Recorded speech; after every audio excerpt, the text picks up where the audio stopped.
자, 오늘 매우 행복한 날입니다.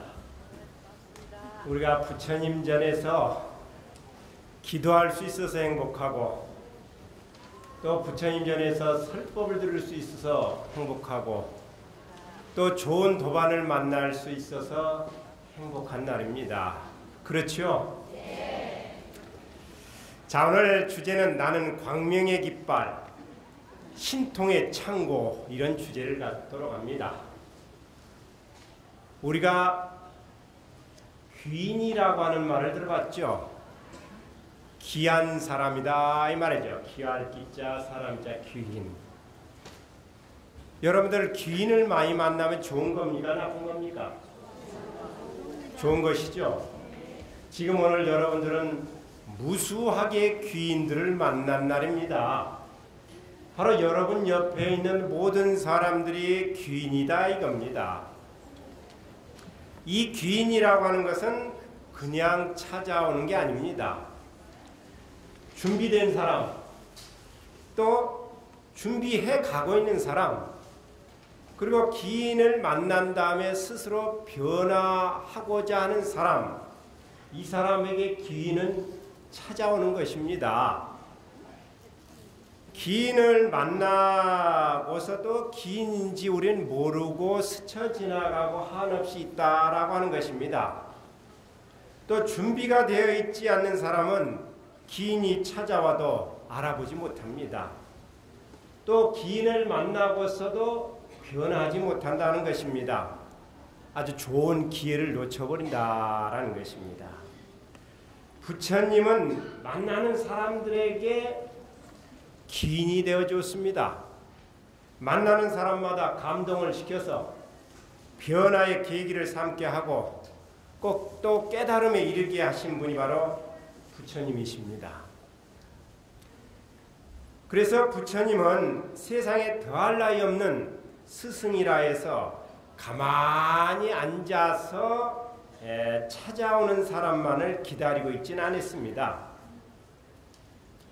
때로는 당신이 직접 찾아가서 기인이 돼주기도 하고, 때로는 길에서 우연히 만나서 다른 사람의 기인이 되어주기도 하고, 그래서 점차점차 행복의 세계로, 진리의 세계로 이끌어주신 분이다라는 것입니다. 부처님이 많은 사람들의 기인이 되어준 것에 대해서는 많은 경전의 사례가 있습니다. 그 가운데서도 부처님이 중암의 분별 6기의 경이라고 하는 경에 보면 이런 얘기를 전하고 있습니다. 부처님이 당시 아주 큰 강대국이었던 마가다국의 왕사성, 그날의 수도가 왕사성이죠. 이 왕사성에 계실 때 이 얘기입니다. 질그릇을 만드는 집에 가서 그 질그릇을 굽는 그 집에서 하루 객으로 가서 머물게 됐습니다. 근데 마침 그 질그릇을 굽는 방에 먼저 와서 방에 앉아 있는 한 스님이, 비구가 있었습니다. 그 비구 스님이 이름이 재밌더라고. 불가리아 존자라. 이름이 불가리아 스님이다. 자, 불가사리 스님이라. 이 불가사리 존자가 양해를 구하고서 한 방에서 같이 부처님하고 저녁을 보내게 됐습니다. 그런데 이제 부처님이 밤이 새도록 가부좌를 하고 선정에 들어있는 동안 부처님이 같이 있는, 부처님인지도 몰라, 불가사리 존자는. 근데 밤을 새도록 부처님이 눕지도 않고서 딱 선정에 들어가지고 그 앉아있는 모습이 너무 거룩해. 그러니까 같이 있는 불가사리 존자도 밤이 늦도록 눕지를 못했습니다. 그래서 부처님처럼 같이 또 앉아서 이러고 앉아 있었어. 이제 부처님이 기특하게 여겼습니다. 잠도 안 자고 저 비구가 저렇게 열심히 정진하는구나. 그래서 물어봤습니다. 비구여, 그대 스승은 누구냐? 그리고 그대는 누구를 의지해서 출가했느냐? 또 누구에게 법을 받았느냐? 이렇게 물었어요. 그랬더니 이 비구가 하는 말이, 저는 현자요, 그러니까 부처님인지도 모르는 거예요. 현자요, 구담이라고 하는 사문에, 구담, 원래는 서가모니 부처님을 고타마 시타르타라고 해서 원래 이제 구담이라고도 이렇게 불렀어요. 구담이라고 하는 석가 종족의 아들이 있습니다. 그분은 지극한 믿음으로 출가해서 도를 배워 이 없는 깨달음을 이루신 분입니다. 그분이 제 스승이십니다. 이러는 거예요. 바로 앞에 부처님을 두고서 부처님인지도 모르고서 내가 그분의 가르침에 따라서 출가했고 그분을 의지해서 출가했다, 이렇게 말하는 것이에요. 이제 부처님도 아무 말씀을 안 했습니다. 그렇다면 그 스승님을 뵌 적이 있느냐? 뵙지는 못했습니다. 만일 스승을 뵌다면 그대는 알아보겠느냐? 알아보지 못할 것입니다. 그러나 현자여, 저는 그분이 세존이시고 열애이시고 은공이시고 정변지이시고 명행적이시고 선서이시고 불세존이라고 하는 것은 알고 있습니다. 이게 열애 10호죠. 부처님을 부르는 다양한 이름이 있어요. 별호가 있어. 별호가 열애라고도 하고 은공, 정변지, 명행적, 선서. 이 정도 되면 딱딱 따라하기 시작해야지. 선서 다음에 세간에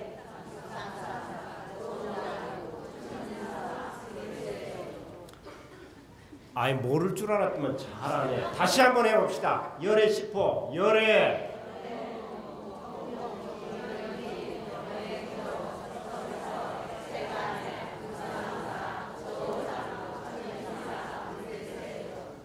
그래도 3분의 1도 모르냐.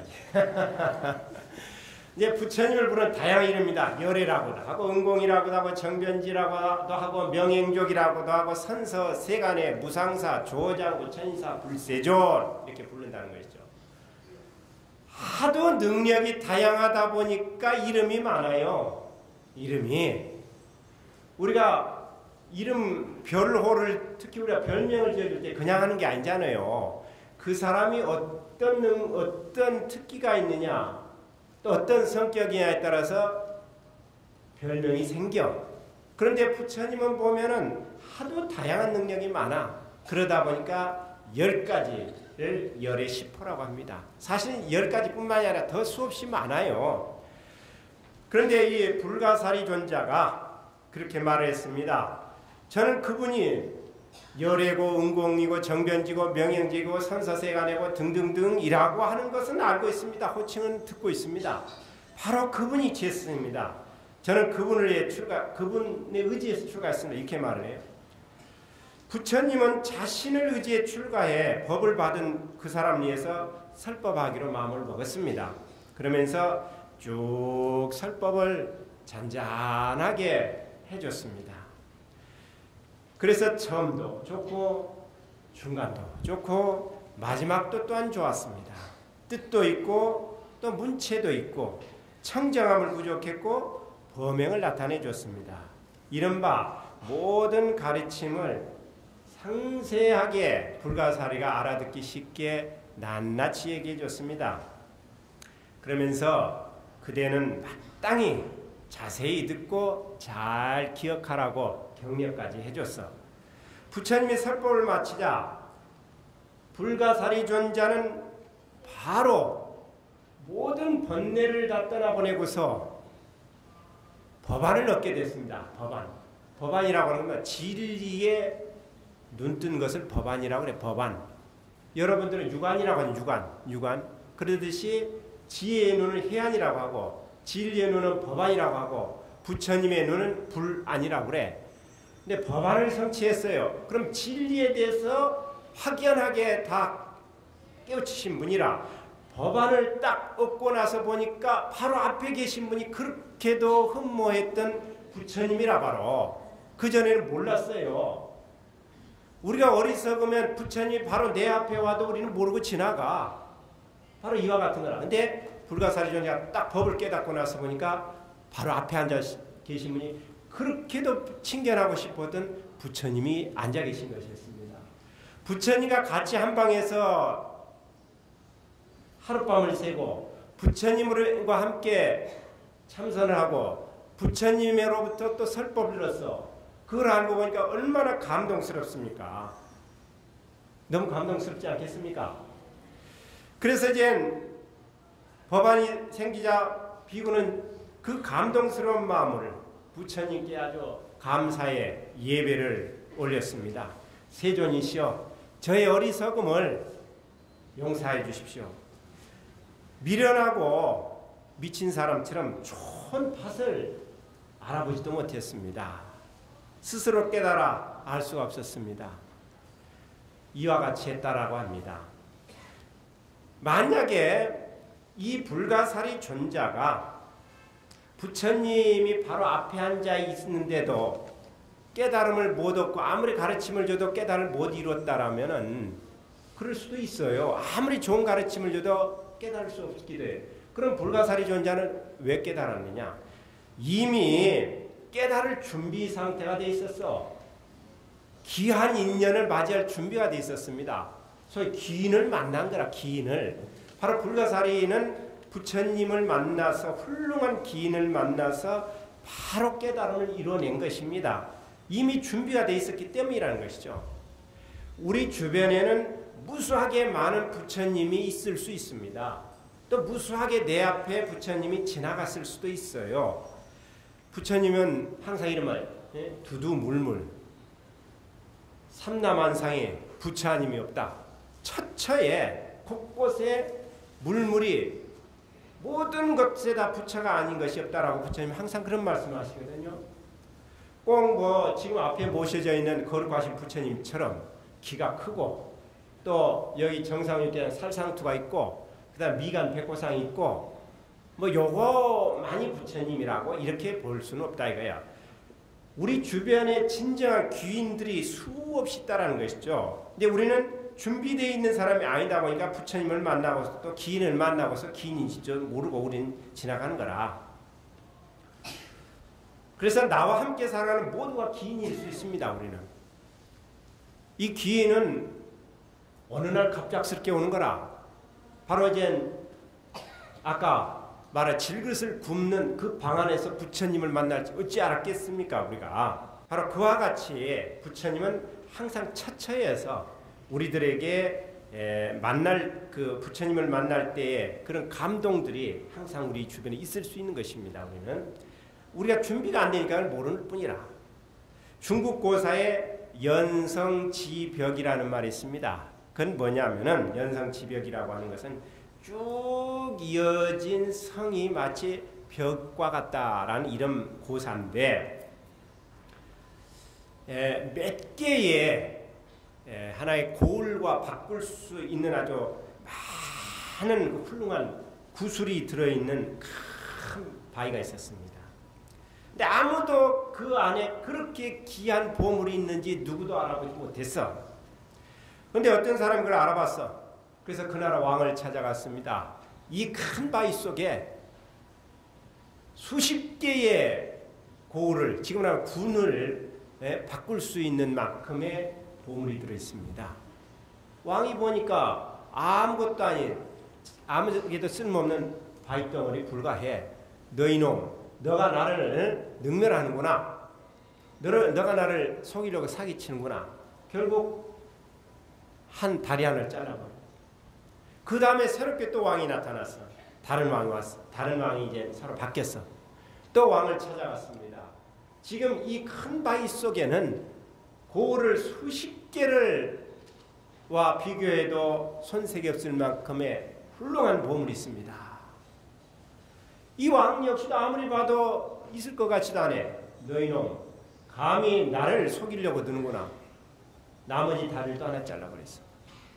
또 임금이 또 바뀌었어. 그래서 또 찾아갔어. 참 줄기차기도 해. 그래서 가서 말했습니다. 그 임금은 그 안에 아주 귀한 무가보 가치를 잴 수 없는 보물이 있는 걸 알았어.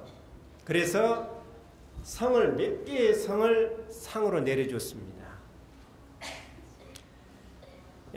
바로 이와 같은 것이라 부처님은 항상 우리에게 이렇게 말합니다.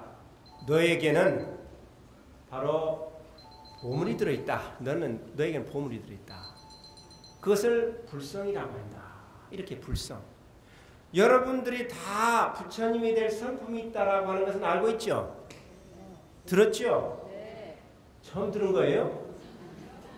이거 설법만 했다면 스님들이 다 와서 했던 얘기일 거라. 여러분들이 경전만 읽으면 어디 경전에 다 있는 말이라. 그런데도 마침 오늘 처음 조계사의 신도가 됐냐 이러고 앉아 점자를 빼면 이거 참 난감해나죠. 부처님은 여러분들의 가슴 속에 항상 부처님이 있다라고 했어요. 부처님의 보배를 우리 품고 살아가는 사람들입니다. 다 보배라.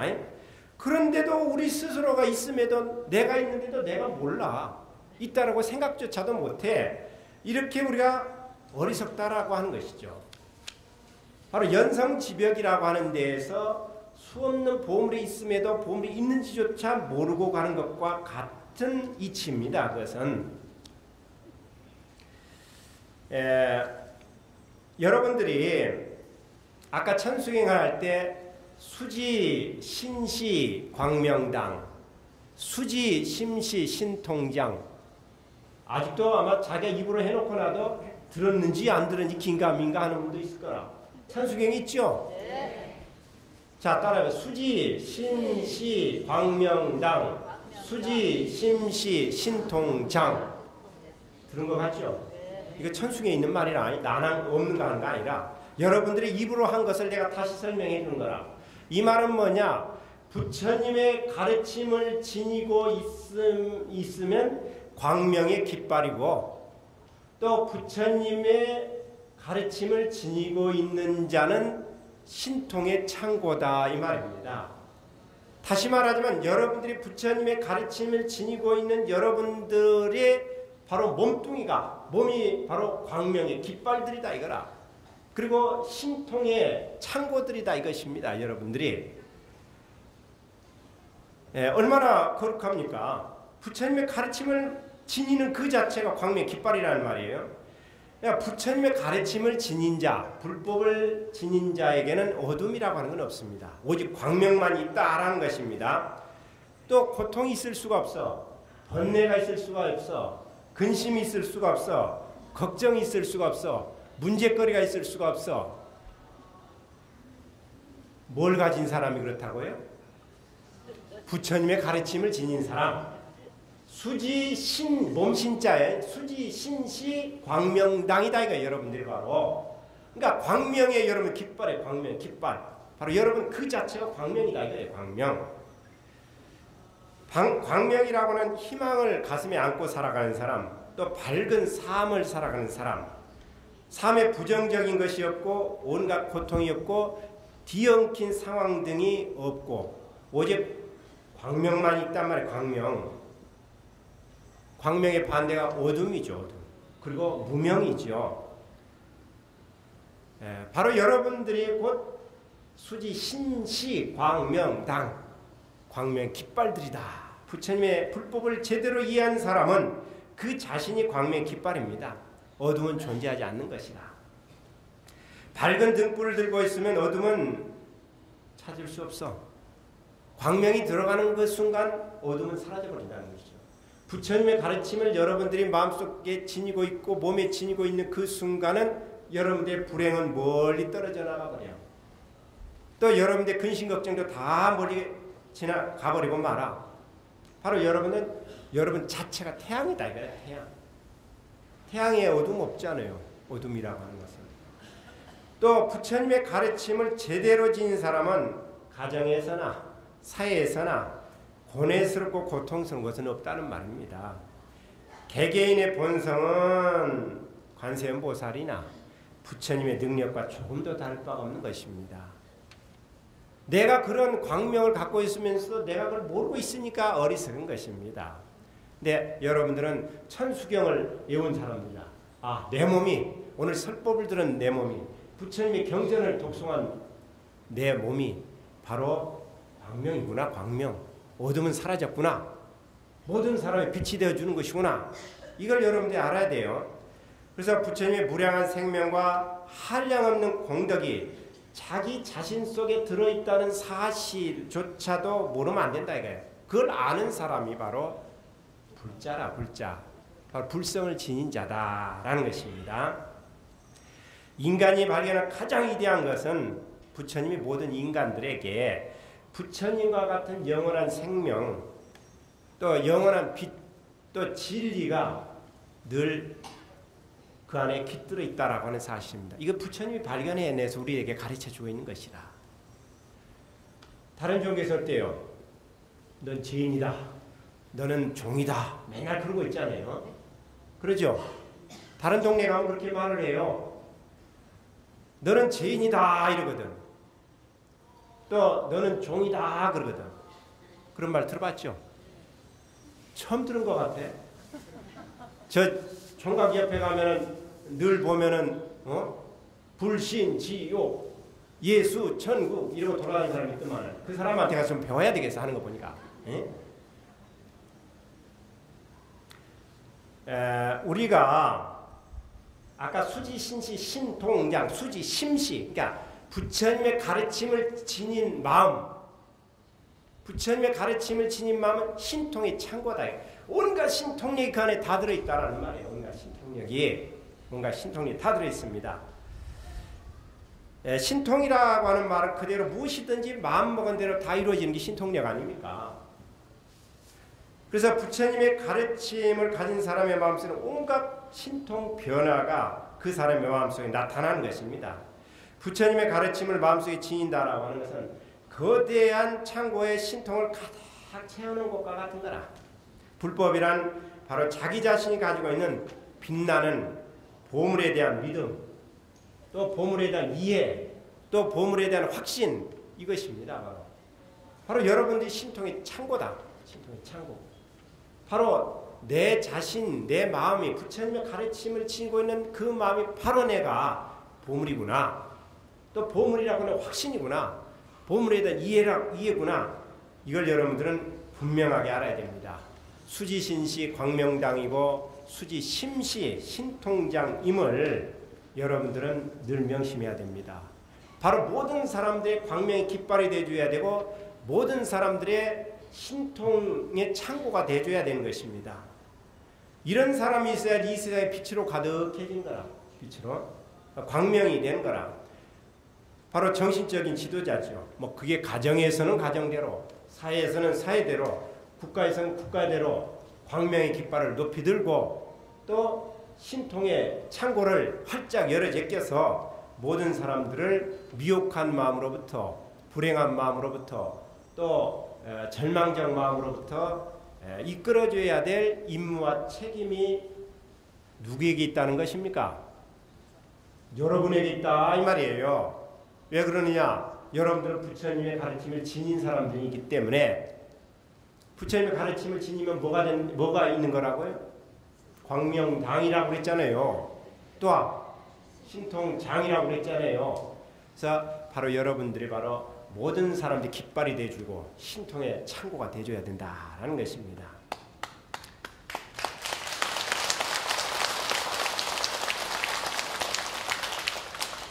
박수를 치려면 또닥또닥 치지 말고 확실하게 밀어버려.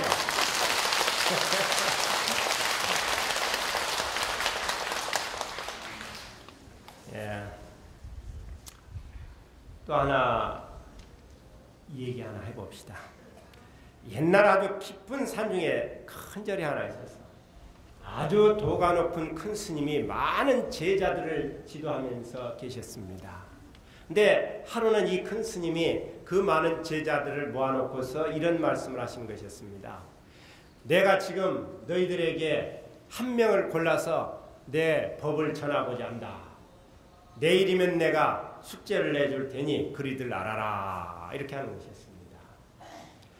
그런데 그 다음날 이제 부처님이 우리 저 큰 스님이 도대체 어떤 숙제를 주실까 하고 많은 기대감을 갖고 모두 잠자리에 들었습니다.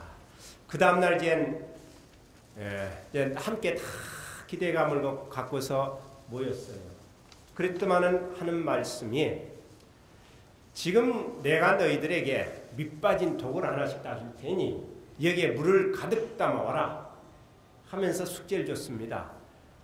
그래서 밑이 빠져 있으니 물을 채운들 채워지지 않잖아요. 근데 모두가 다 가지가지 방법을 통해서 다 그래도 물을 채워서 흙을 발랐든지 뭐 했든지 온갖 방법을 통해서 일단 물을 채워왔습니다. 근데 그 가운데 스님 한 명 빈 독을 들고 깨진 독을 들고 그대로 들고 왔습니다. 모든 스님들이 비웃었습니다. 저 멍청하고 미련한 놈이 역시 다른 사람 다 담아오는 물 하나 못 담아오는구나. 그런데 어떻게 큰 스님은 저 어리석은 사람을 그렇게 총애를 하고 아끼는 것일까? 평소에 이 스님을 유독 그렇게 아끼는 것이었습니다. 그래서 모두가 비웃었어. 그래 너희들이 다 숙제를 했구나. 그렇다면 내가 또다시 숙제를 하나 내주겠다. 하면서 그 다음날 또 숙제를 해줬습니다. 모두에게 새를 싱싱한 아주 새를 한 마리 생생한 아주 새를 한 마리씩 줬어요. 너희들은 이 새를 누구도 보지 않는 곳에서 또 누구도 없는 곳에 가서 죽여가지고 오너라. 그래서 모두가 다 깊은 산속으로 다 아무도 없는 곳으로 갔습니다. 그래서 다 한 명, 두 명 큰 스님 앞에 모이기 시작을 했습니다. 그런데 모두 다 모였는데 다 죽은 새를 한 마리씩 들고 왔어요. 근데 모두 다 왔는데 그 스님의 총애를 받는 그 스님 하나만 늦게 울면서 왔습니다. 그러니까 모두가 비웃었어요. 역시 저놈은 참 멍청한 놈이다. 저런 놈을 어떻게 큰 스님이 총애를 했다니 이해가 안 된다 하면서 모두가 다 비난을 했습니다. 스님이 물었습니다. 너는 어찌하여 아직도 죽이지도 않는 새를 들고 왔느냐? 너는 또 왜 그렇게 울고 있느냐? 그러자 이렇게 말했습니다. 스님의 숙제를 해보려고 아무리 깊은 산을 들어가도 어디에 가도 아무도 없는 데는 없었습니다. 또 아무도 보지 않는 데는 없었습니다. 항상 제가 보고 있었습니다. 제가 있고 제가 보고 있었습니다. 그러지 않습니까? 그러니까 아무도 없는 데는 없었다 이거예요. 그런 장소는 없었고 그런 사람 내가 보고 있고 내가 있다 이거예요. 어디 가도. 그러니 죽일 수가 없었습니다. 비록 다른 사람은 다 속일 수도 제 양심을 속일 수가 없었습니다. 이렇게 말씀하는 것이었습니다. 그 자리에 있는 수십 명의 스님들이 끄덕끄덕 고개를 했습니다. 맞다 이거라. 맞아. 누구도 그 스님에게 법을 전해주는데 이 일을 할 수가 없었다라고 하는 얘기입니다. 바로 이제 우리는 바로 그런 것이라 말하자면은 항상 어떻게 보면은 우리는 누구나 다 내가 있습니다. 내가. 남들은 다 몰라도 내가 있고 내가 보고 있고 이러는 것입니다. 우리는 흔히 이런 말들을 많이들 해요.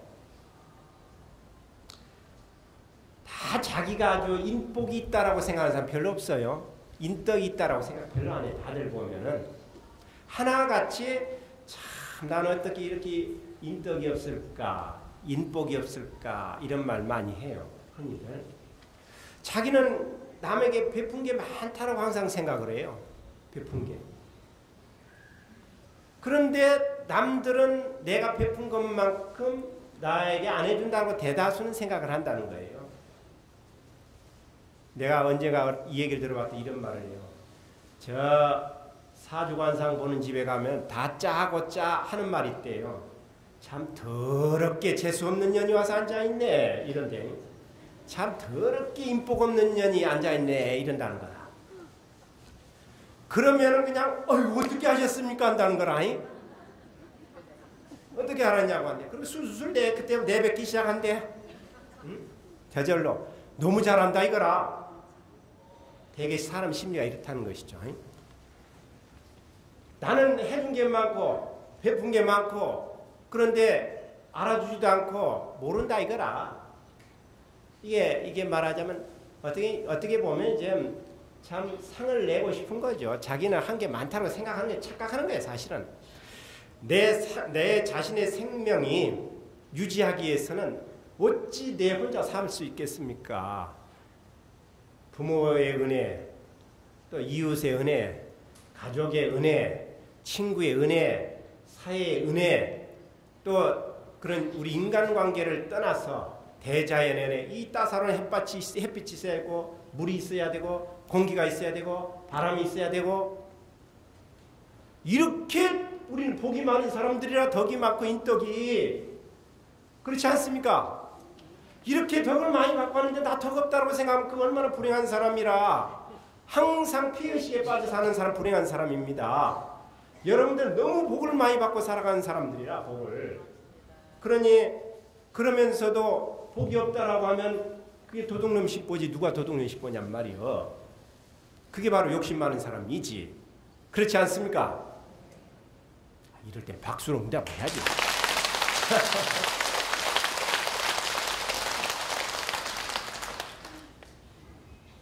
우리가 좋은 일을 하게 되면요,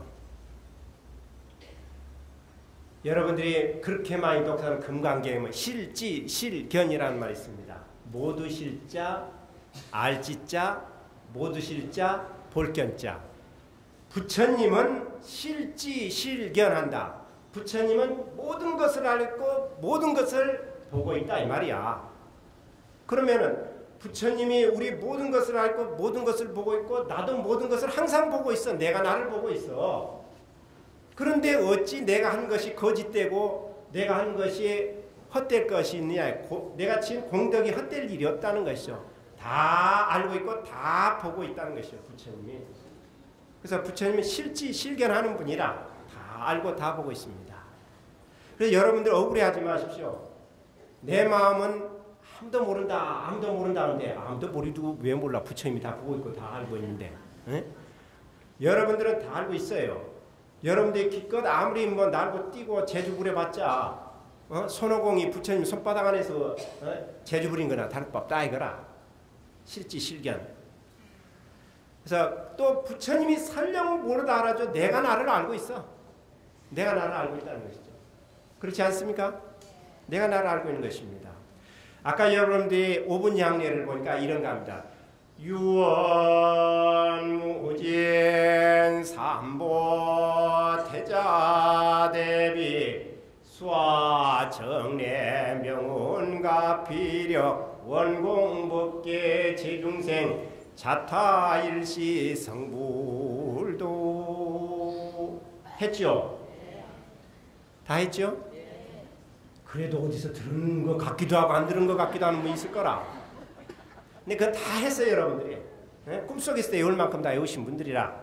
그럼 유언무진 삼보대자 대비 수화정례 명운가 원공법계 제중생 자타일시 성불도, 이 말은 오직 원하옵나니 다음없는 삼복께서는 대자대비로 저희 예배를 받으사 은근히 가피하시되 모든 중생을 성불케 하여지이다. 대충 이런 말이란 말이에요.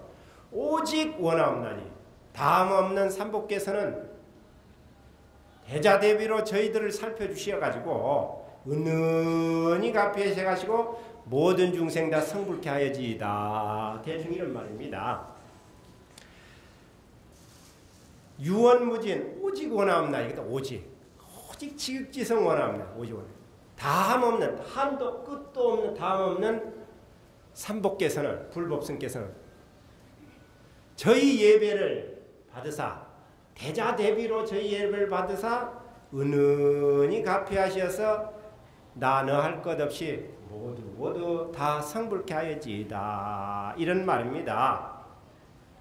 여기에서 유언무진 삼보대자대비 수화정례 명운가피로 명훈가피력 그러잖아요.